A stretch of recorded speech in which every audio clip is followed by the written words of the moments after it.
Hello, welcome back to Arky's Lounge. I just wanted to go back and do part two to building a farm.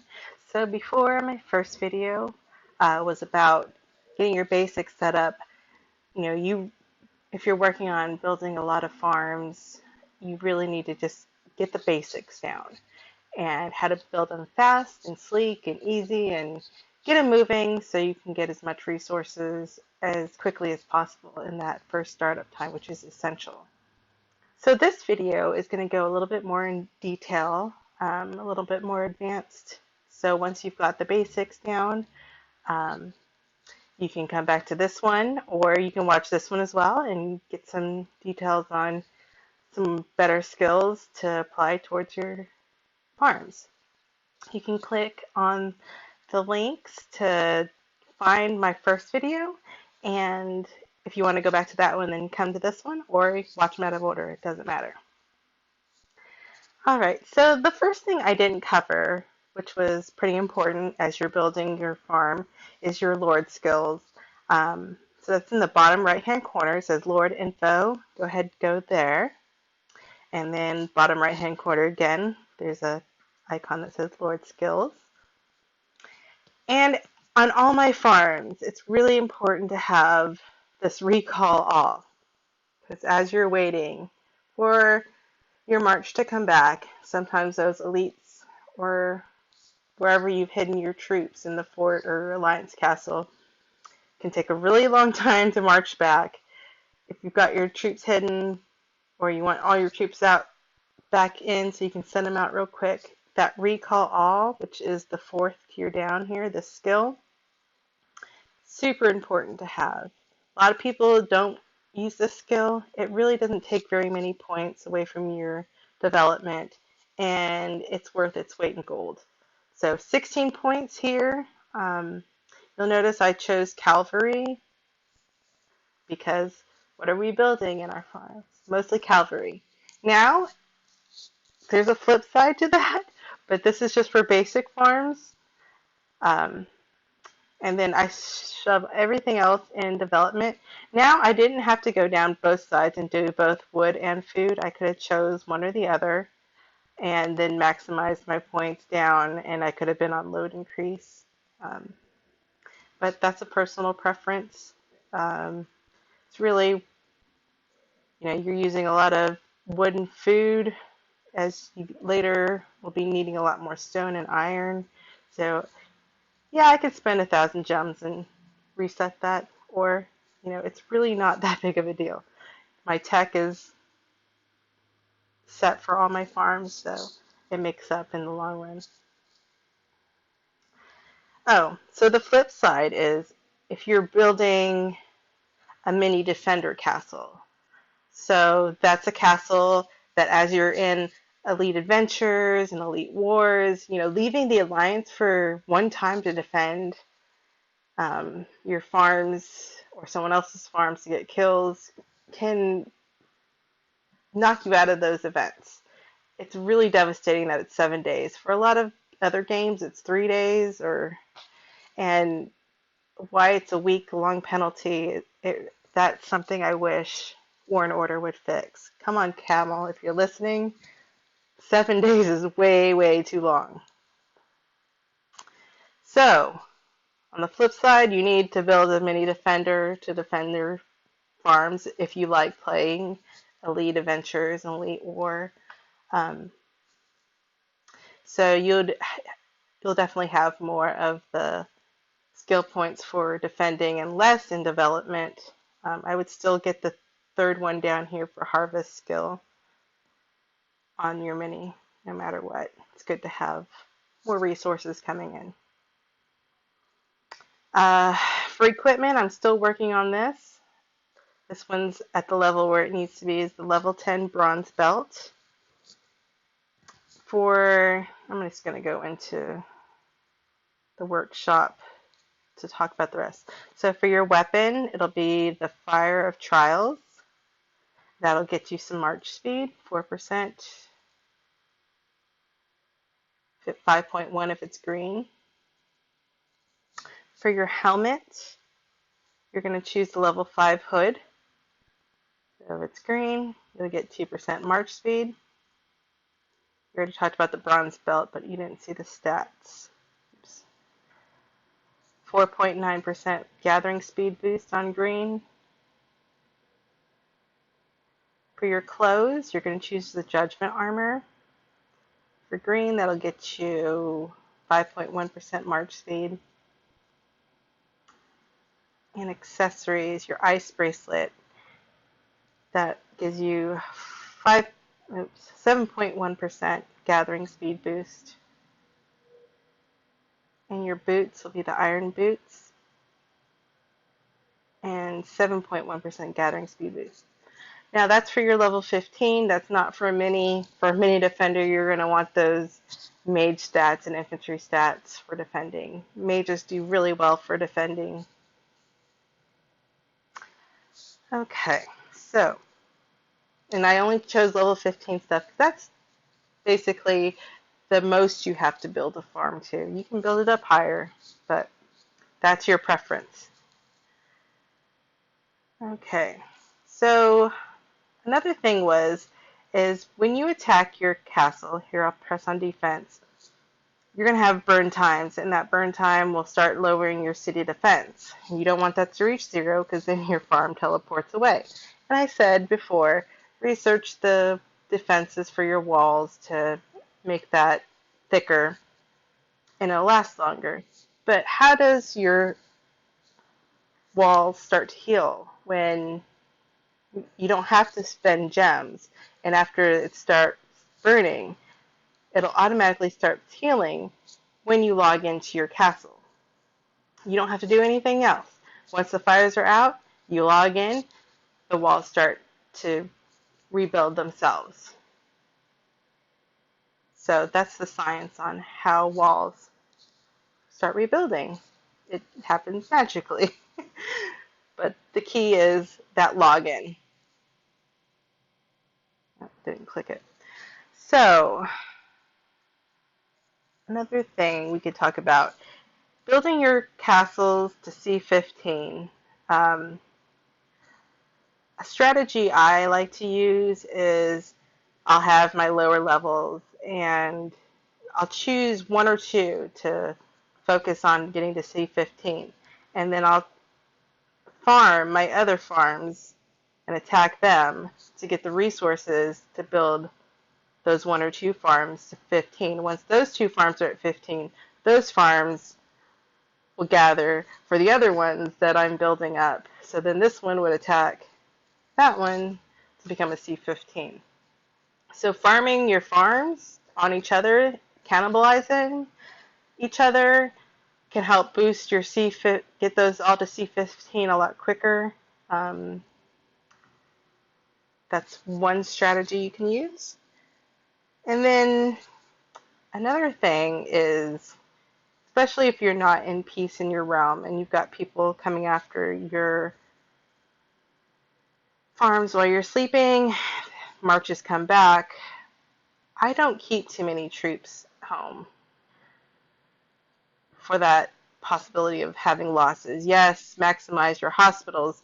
So my hospitals can hold 64.5K, but my max troops that I have are 97,000.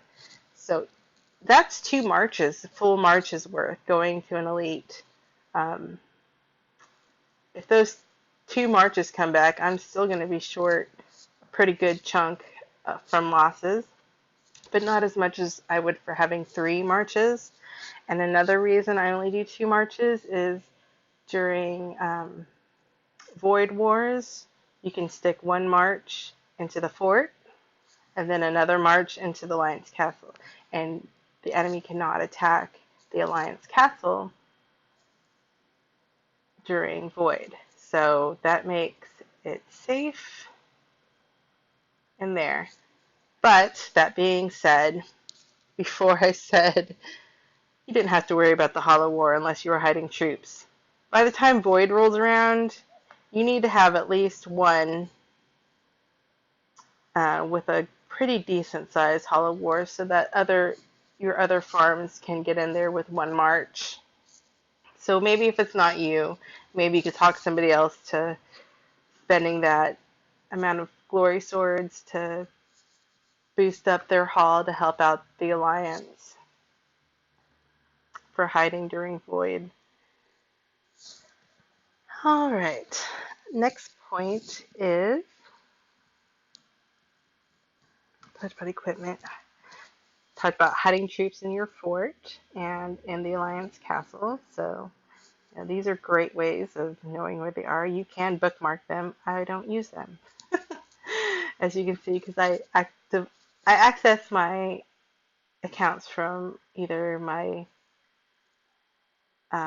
Android or my iPhone, so those don't transfer over between the devices. So I always know these are the quickest ways to get there. Alliance buildings, Alliance Hall, and then the top two, your Alliance Fort and Alliance Castle. You can gamble with putting them in one of the other buildings. You can gamble by putting them in the Alliance flags. But those two places are not hittable by the enemy during Void War. Fort is always for every day. Now, elite mines versus regular plots and tiles. And whether the plot or tile is in your territory or outside of your territory makes a difference. So this plot is not in my Alliance territory. And hit check. And the gathering speed is 20,000 per hour, plus whatever skills I have for that resource type. Now, for something that's in my territory, it's 22,000 per hour, plus my Lord skills and equipment. So getting tiles within your Alliance territory, you can pull faster. And then pulling on elites, when food's about the same, is 25k plus my equipment. So a lot of people like using elites. There's a lot of resources in there if you can get high level ones like these 4s, 5s, 3s are really good. If you don't have too many people in your Alliance, 2s and 1s. But then a lot of people love these resource plots. There's a finite number on them. You can send a certain amount of troops, and you know exactly when they're going to come home. So, the elites got a lot of resources. Maximum of 5 people can get on there. You never quite know when those are going to come home. So you've got to be really flexible on that. If you're really good with keeping a schedule, plots might be, or tiles might be something more beneficial to you, especially if it's in the Alliance territory. You're not too far off from the gathering speed you get from an elite. And of course, if you had your buff for your gathering boosts, you can give you 50% per hour. That's going to come into effect. You figure out what works best for you. Find if you're good with knowing, okay, this will be back in 4 hours. All my troops will go back. I know I can get back on in 4 hours and send it back out. That might work for you. Or you might enjoy pulling off of elites. So find what works. So you can bind 2 accounts per email per realm. I didn't talk about that when we were binding. So see, there I have 2 for 772 on there. If I was playing in another realm, I could have 2 more accounts in that realm, and if I was in a third realm, I could have 2 more accounts. There's just a max of 2 accounts per realm, per binding method. So I just wanted to give a little bit more information on binding than I did last time. It seemed kind of like an afterthought. So I have a lot of people that come over from another realm or they want to play with us from another realm, but they don't want to give up their information and their logins, and they still want to have ties with their other realms. I still have ties with my old realms as well, so I totally get it. Um, you don't have to get rid of them. You can keep those accounts safely bound. This box just gets bigger and bigger, and you start scrolling as you get more and more accounts on there in different realms. So for building a mini castle, switch to my mini. Oh yeah, you saw those accounts on that binding. Like I said, it's going to be a lot different. Your troop composition is going to be more geared towards defense, unless you're going to use it as a harvester and attacking um, other castles from you're going on offense a lot. But still, you got to keep a lot of cavalry for plundering too. But using it as a defender, you're going to stock up on those T7s, T6 mages.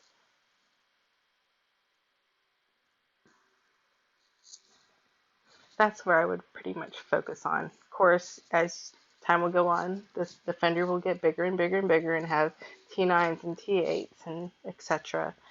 Um, Also, don't keep a zillion troops. I don't want it giving away points. I need it to be sleek and able to do damage and able to take some damage and not lose everything.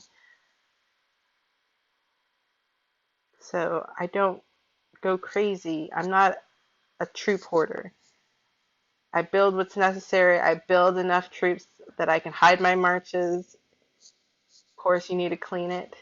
You can use this defender to gather from your farms and store it. It can attack and clean all the farms while you're under a shield, and then it can put up a shield, and then you can pop it when it's more convenient when your enemy's sleeping. Um,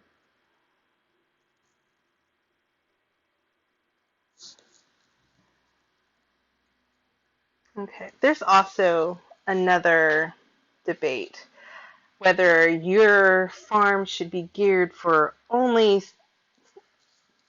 pulling iron, only pulling wood, only pulling food. I have never been that person except for my COK days when you built a certain mine and threw all your troops in there and it would always pull food or always pull mithril. But in this world, I find multiple resources work for me. I do focus, my main goal is iron and stone, but since I use elites, things can have to be a little bit more flexible. There's not always going to be a stone or iron, and then I might turn towards tiles at that point and go for regular tiles.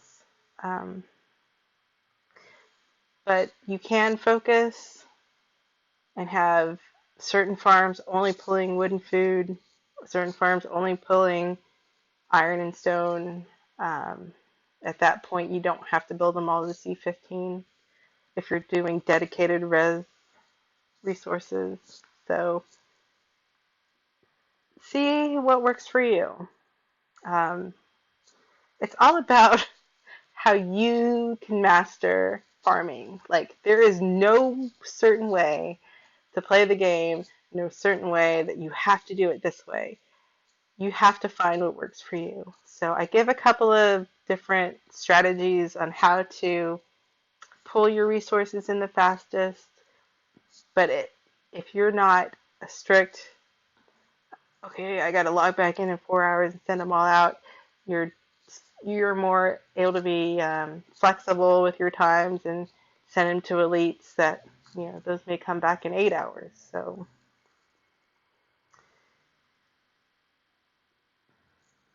the goal is to help you master this game a little bit better.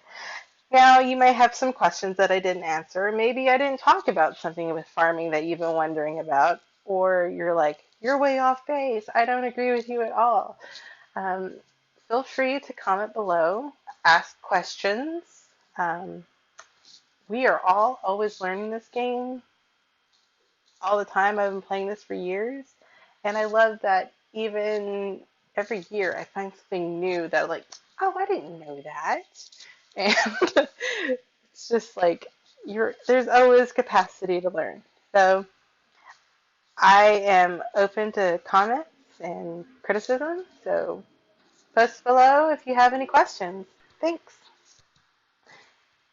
So I wanted to give a little bit of backstory. I've mentioned how I played in COK, Clash of Kings, um, and that's where I met Wookie, and then we moved on to War and Order after several other games in between here and there, and even after War and Order, we tried a couple other games, but I was not always a master at farming. He used to message me, and he's like, "What are you doing?" I'm like, I'm trying to farm. He's like, you've been in that castle for like an hour. I'm like, I know, I'm just sitting here like confused. Like, I was so bad at farming. I really needed someone to take me aside and say, okay, this is what's important. It's not, you don't have to build everything. You don't have to farm everything. So if I can help somebody to not sit in their farm castle and go, what do I do? I'm so confused. Like, it was so foreign. I was great at building a war castle. I was great at attacking and plundering. But to gather my own resources, I was so dumb and at a loss.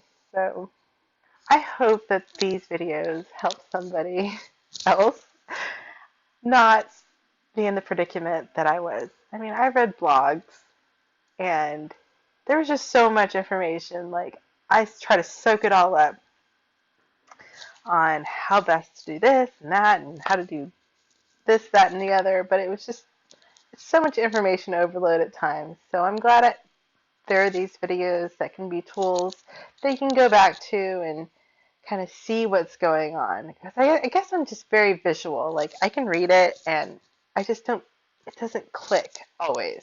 But if someone shows it to me, I get it. So anyway, there's a little back info. Hope you guys get a laugh at how dumb I was at farming. Thanks for watching. Feel free to subscribe and post your comments and questions below.